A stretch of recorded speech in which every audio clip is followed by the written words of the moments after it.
வணக்கம். தினமலர்.com மாலை 4 மணி செய்திகள். முக்கிய நிகழ்வுகள்.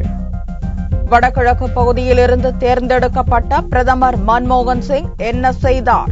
மணிப்பூர் தலைநகர் இம்பாலில் நரேந்திர மோடி விளாசல். ஷீலா தீட்சித் மீது மேலும் ஒரு ஊழல் வழக்கு பதிவு.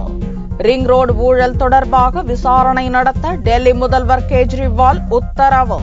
விசா மோசடி வழக்கு பதிவு செய்ய அதிகாரமில்லை, தள்ளுபடி செய்ய கோரி அமெரிக்காவில் தேவ்யானி மனு தாக்கல். விரிவான செய்திகள்.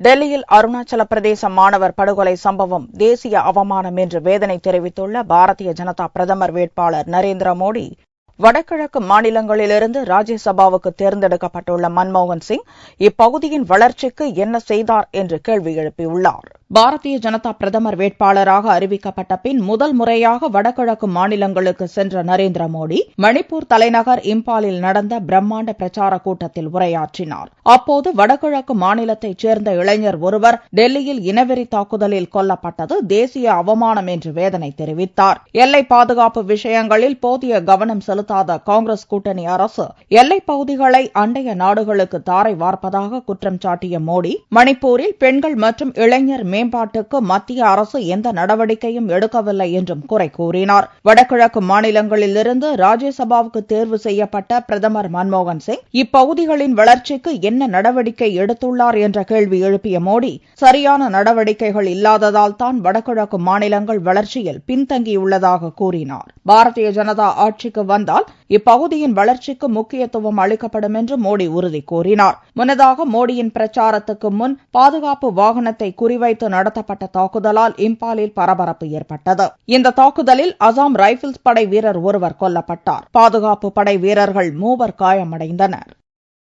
டெல்லி முன்னாள் முதல்வர் ஷீலா தீட்சித் மீது வெளிவட்ட சாலை ஊழல் தொடர்பாக விசாரணைக்கு அரவிந்த் கெஜ்ரிவால் உத்தரவிட்டுள்ளார். டெல்லி முதல்வர் அரவிந்த் கெஜ்ரிவால் முந்தைய காங்கிரஸ் ஆட்சியின் ஊழல்கள் குறித்து விசாரிக்கப்படும் என்று அறிவித்திருந்தார். அதன்படி காமன்வெல்த் மாநாட்டின் போது டெல்லியில் தெருவிளக்குகள் போட்டதில் ஊழல் நடந்ததாக ஷீலா தீட்சித் மீது விசாரணை மேற்கொள்ள உத்தரவிட்டிருந்தார். தற்போது மேலும் ஒரு முறைகேடு குறித்து விசாரிக்க ஊழல் தடுப்பு பிரிவுக்கு அரவிந்த் கெஜ்ரிவால் உத்தரவிட்டுள்ளார். காமன்வெல்த் விளையாட்டுப் போட்டிகளின் போது கடந்த 2010ஆம் ஆண்டு சலிம்கர் கோட்டை முதல் வெலாட்ரோம் வரை 184 கோடி ரூபாய் செலவில் வெளிவட்ட சாலை அமைத்ததில் முறைகேடு நடந்துள்ளதாக குற்றம் சாட்டியுள்ள டெல்லி மாநில அரசு இது தொடர்பாக விசாரணை நடத்த ஊழல் தடுப்பு பிரிவுக்கு உத்தரவிட்டது. இதன் அடிப்படையில் ஷீலா தீட்சித் மீது விசாரணை நடத்த முதல் தகவல் அறிக்கை பதிவு செய்யப்பட்டுள்ளது. தன் மீதான விசா மோசடி வழக்கை பதிவு செய்ய அமெரிக்காவுக்கு அதிகாரம் இல்லை என்று கூறியுள்ள தேவ்யானி கோப்ராகடே அதை தள்ளுபடி செய்யுமாறு பதில் மனு தாக்கல் செய்துள்ளார். தனது பணியாளுக்கு விசா எடுப்பதில் மோசடி செய்ததாக அமெரிக்காவில் பணியாற்றிய இந்திய தூதரக அதிகாரி தேவ்யானி கோப்ராகடே கைது செய்யப்பட்டார். பின்னர் அவர் இந்தியாவுக்கு அனுப்பி வைக்கப்பட்டார். இந்நிலையில் தேவ்யானி மீதான வழக்கு தொடர்பாக அவர் சார்பில் வழக்கறிஞர் டேனியல் அர்ஷாக் 17 பக்க பதில் மனுவை தாக்கல் செய்தார். தேவ்யானிக்கு முழுமையான தூதரக பாதுகாப்பு அளிக்கப்பட்டுள்ள நிலையில் கிரிமினல் குற்றச்சாட்டுகளின் கீழ் அவர் மீது வழக்கு பதிவு செய்ய அமெரிக்காவுக்கு அதிகாரம் இல்லை என்றும் அதனால் அவர் மீது சட்ட ரீதியான தொடர் நடவடிக்கைகள் மேற்கொள்ள முடியாது என்றும் பதில் மனுவில் தெரிவிக்கப்பட்டுள்ளது. அமெரிக்காவின் உள்துறை அமைச்சகம் ஏற்கனவே தாக்கல் செய்த மனுவில் தேவ்யானி கைது செய்யப்பட்ட போது அவருக்கு தூதரக பாதுகாப்பு இல்லை என்று தெரிவிக்கப்பட்டிருந்தது. தேவ்யானியின் பதில் மனுவில் அமெரிக்கா தனக்கு முழுமையான தூதரக பாதுகாப்பு அளித்த பிறகே தன் மீது குற்றச்சாட்டு பதிவு செய்யப்பட்டதாக தெரிவிக்கப்பட்டுள்ளது. எனவே தன் மீதான வழக்கை தள்ளுபடி செய்ய வேண்டும் என்று அந்த மனுவில் தேவ்யானி கூறியுள்ளார். வரும் பிப்ரவரி 10 மற்றும் 11ஆம் தேதிகளில் லோக்சபா தேர்தலுக்கான விருப்ப மனுக்கள் பெறப்படும் என்று தமிழக காங்கிரஸ் அறிவித்துள்ளது. தமிழக காங்கிரஸ் கட்சித் தலைவர் ஞான தேசிகன் சனிக்கிழமை அன்று ஒரு அறிவிப்பை வெளியிட்டுள்ளார். வரும் லோக்சபா தேர்தலில் காங்கிரஸ் தரப்பில் போட்டியிட பிப்ரவரி 10 மற்றும் 11ஆம் தேதிகளில் கட்சியினர் விருப்ப மனு செய்யலாம் என்று அறிவித்துள்ளார். பொது தொகுதிக்கு 10,000 ரூபாயும் தனி தொகுதிக்கு 5,000 ரூபாயும் கட்டணமாக செலுத்த வேண்டும் என்றும் எந்த தொகுதியாக இருந்தாலும் மகளிர் கட்டணமாக 5,000 ரூபாய் நிர்ணயிக்கப்பட்டுள்ளதாகவும் அந்த அறிவிப்பில் கூறப்பட்டுள்ளது. வரும் 12ஆம் தேதி மாநில தேர்தல் குழு விண்ணப்பங்களை பரிசீலிக்கும் என்றும் பரிந்துரை பட்டியல் 13ஆம் தேதி டெல்லியில் உள்ள தமிழக காங்கிரஸ் தேர்தல் குழு கூட்டத்தில் பரிசீலிக்கப்படும் என்றும் ஞான தேசிகன் தெரிவித்துள்ளார். முதல்வர் பதவியை ராஜினாமா செய்துவிட்டு பிரதமர் பதவிக்கு மோடி போட்டியிட தயாரா என்று மத்திய அமைச்சர் சுதர்சன நாச்சியப்பன் கேள்வி எழுப்பியுள்ளார். சென்னை தனியார் ஹோட்டல் ஒன்றில் சனிக்கிழமை அன்று இந்திய உப்பு உற்பத்தியாளர்கள் கருத்தரங்கு நடந்தது. இதில் சிறப்பு விருந்தினராக மத்திய தொழில்துறை அமைச்சர் சுதர்சன நாச்சியப்பன் கலந்து கொண்டு நிகழ்ச்சியை துவக்கி வைத்தார். பின்னர் செய்தியாளர்கள் கேட்ட கேள்விக்கு பதில் அளித்த அவர், நரேந்திர மோடி பிரதமராவதற்கு வாய்ப்பில்லை என்றும் அதனால்தான் முதல்வர் பதவியை ராஜினாமா செய்யாமல் உள்ளார் என்றும் கூறினார். மோடி அவர்கள் ஒரு காலமும் இந்த நாட்டினுடைய முதலமைச்சராக வர முடியாது என்பதை அவர் தெரிந்து கொண்டிருக்கிறார். ஆகையினாலேதான் அவர் தன்னுடைய முதலமைச்சர் பதவியை இதுவரையிலே ராஜினாமா செய்யவில்லை. அவர் என்றைக்கு ராஜினாமா செய்துவிட்டு நான் பிரதம மந்திரியாக வருவதற்காக என்னை பாரதிய ஜனதா கட்சியும் ஏற்றுக்கொண்டிருக்கிறது என்று மக்கள் மத்தியிலே சொல்லுகிறாரோ அப்பொழுது வேண்டுமானால் அவரை பற்றி நாம் யோசிக்கலாமே தவிர அது வரையிலே அவரும் ஒரு முதலமைச்சர் தானே தவிர அவர் பிரதம தன்னை தகுதிப்படுத்திக் கொள்ளவில்லை. தேமுதிகவும் காங்கிரசும் நட்பு கட்சியாக உள்ளது என்றும் கடந்த முறை ராஜ்யசபா தேர்தலில் ஆதரவு தராதது ஒரு விஷயமே அல்ல என்றும் சுதர்சன நாச்சியப்பன் தெரிவித்தார். லோக்சபா தேர்தலில் அதிமுகவுக்கு ஆதரவை அறிவித்துள்ள இந்திய தேசிய லீக் தங்களுக்கு வாய்ப்பு கேட்க உள்ளதாகவும் தெரிவித்துள்ளது.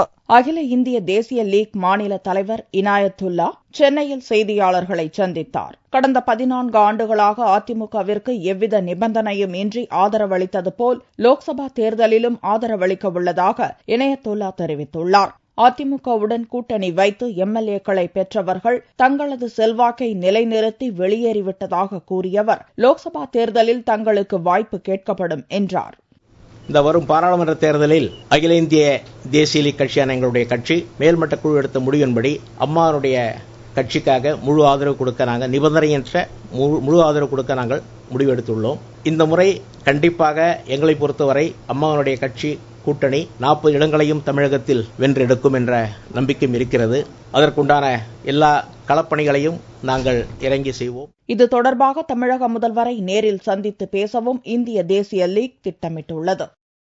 தனிப்பெரும்பான்மையுடன் மத்தியில் ஆட்சி அமைய அனைவரும் ஓட்டளிக்க வேண்டும் என்று ஐபிஎஸ் முன்னாள் அதிகாரி கிரண்பேடி வலியுறுத்தியுள்ளார். கோவையில் இந்திய தொழில் கூட்டமைப்பு பெண்கள் பிரிவு சார்பில் நடந்த கலந்துரையாடல் நிகழ்ச்சியில் ஐபிஎஸ் முன்னாள் அதிகாரி கிரண்பேடி கலந்து கொண்டார். கலந்துரையாடலுக்கு பின்னர் செய்தியாளர்களிடம் பேசிய அவர், லோக்பால் என்பது சிறிய உச்சநீதிமன்றம் போன்றது என்றும் வரும் காலங்களில் ஊழல்வாதிகள் சட்டத்தின் பிடியிலிருந்து தப்ப முடியாது என்றும் கூறினார். மத்தியில் தனிப்பெரும்பான்மையுடன் ஆட்சி அமைந்தால் மட்டுமே நிலுவையிலுள்ள மசோதாக்கள் நிறைவேறும் என்றும் வரும் லோக்சபா தேர்தலில் மத்தியில் தொங்கு பார்லிமெண்ட் அமையாமல் திறமையான ஒரு ஆட்சி ஏற்படுவதற்கு அனைவரும் ஓட்டளிக்க வேண்டும் என்றும் கேட்டுக் கொண்டார். I want to see Parliament pass important laws which are pending, and that cannot happen without clear majority governments. So therefore, I want a stable majority, whoever gives me.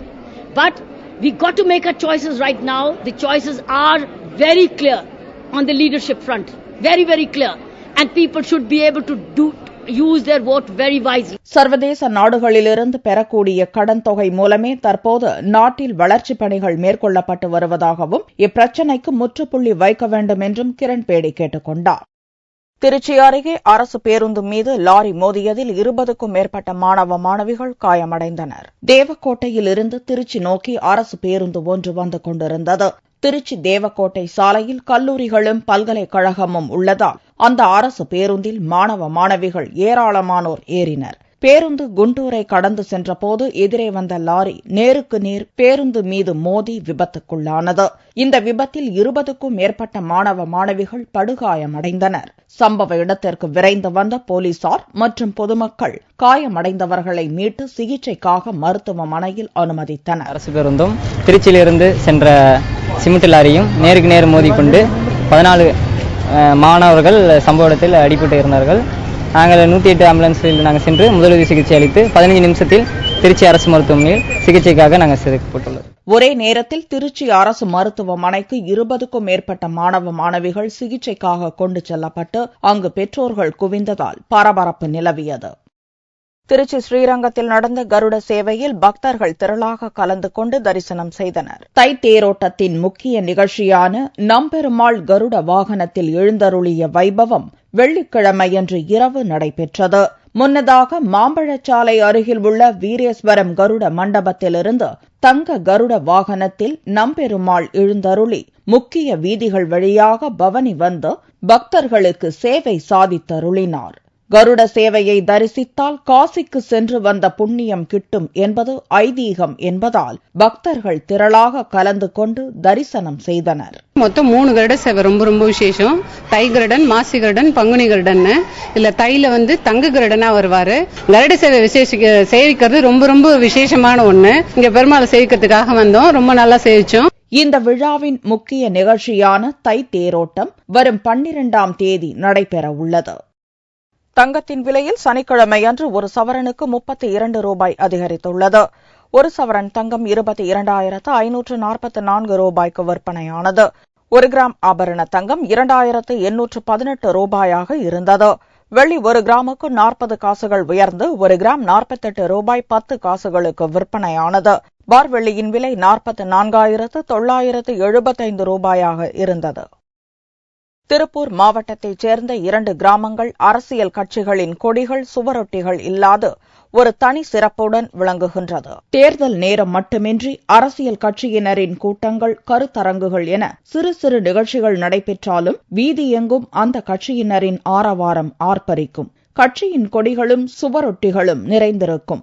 ஆனால் இதற்கெல்லாம் அப்பாற்பட்டு அமைதி பூமியாக திகழ்கிறது திருப்பூர் மாவட்டத்தைச் சேர்ந்த 2 கிராமங்கள். அவிநாசி தாலுகாவிற்குட்பட்ட நம்பியன்பாளையம் ஊராட்சிக்கு சொந்தமாக 12 கிராமங்கள் உள்ளன. அதில் எம் நாதம்பாளையம் என அழைக்கப்படும் மொண்டிநாதம்பாளையம், குள்ளேகவுண்டன்பாளையம் ஆகிய 2 கிராமங்கள்தான் இந்த வித்தியாசமான கிராமங்கள். எம் நாதம்பாளையத்திற்கு சுதந்திரநல்லூர் என்ற பெயரும் உண்டு. 1989ஆம் ஆண்டு இந்த பகுதியில் ஏற்பட்ட தேர்தலின் போது அரசியல் கட்சியினரின் கொடிகள் கட்டுவதிலும் சுவரொட்டிகள் ஒட்டுவதிலும் கோஷ்டி மோதல் ஏற்பட்டது. இந்த மோதலில் உயிர் சேதமும் உறவுகளுக்குள் பகையும் ஏற்பட்டது. இதற்கு பிறகு விழித்துக் கொண்ட கிராம மக்கள் இனி அரசியல் கட்சி கொடிகள், சுவரொட்டிகள் இந்த கிராமத்துக்குள் நுழைவதை அனுமதிப்பதில்லை என்று முடிவு செய்தனர். அதே நேரம் அரசியல் சார்பு உள்ளவர்கள் இங்கு வசித்து வருகின்றனர். பகை ஆச்சுங்க, ஒன்று கொண்டு அடிதி ஓட்டுறது, அடிச்சுக்கிறது, தட்டி கிழிக்கிறது, பேனர் கிழிக்கிறது எல்லாமே நாங்கள் பண்ணிட்டு இருப்போம். அப்புறம் கடைசியில் பார்த்தா இதெல்லாம் யோசனை பண்ணி பார்த்து அடித்தடி போட்டு சைக்கிள் செயினில் அடிக்கிறது, கல்லில் அடிக்கிறது எல்லாமே நடந்தது. அதெல்லாம் பார்த்து போட்டு எதுக்கு என்ன பிரச்சனை, இது எதுக்கு பிரச்சனை பண்ணிட்டு இருக்கோம், தேவையில்லாத பிரச்சனை பண்ணக்கூடாதுன்னு தான் நாங்கள் அவன் பிரியப்பட்டதில் கோட்டு போட்டுங்க, யார் இந்த வேலை செய்யக்கூடாதுன்னு நாங்கள் எல்லாம் முடிவு பண்ணிட்டோம். அரசியல் பிரமுகர்கள் இருந்தாலும் அரசியல் குறித்த பிரச்சனைகள் எழுவதே இல்லை என்பதோடு டீ கடைகளில் கூட யாரும் அரசியல் பேசுவதில்லை. ஆனால் பொதுமக்கள் தங்கள் விரும்பும் கட்சியில் உறுப்பினராகவும் விரும்பிய கட்சிகளுக்கு ஓட்டு அளிக்கவும் முழு சுதந்திரம் உண்டு. ஊர் பெரியவங்க சுதந்திர போராட்ட காலங்களில் இங்கிருந்த ஊர் பெரியவங்க இளைஞராக இருக்கிற காலங்களில் அவங்க அந்த தேசிய மாணவர் படை அப்படிங்கிற அந்த படை மூலமா இங்க சேவா சங்கம் ஏற்படுத்தி சுதந்திரத்துக்காக இங்கெல்லாம் அந்த பயிற்சிகள் எடுத்து அந்த போராட்டங்களை அவங்க தொடர்ந்து பண்ணியிருக்காங்க. பல்வேறு அந்த இயக்க போராட்டங்களில் இங்கிருந்தவங்க பங்கெடுத்திருக்கிறாங்க.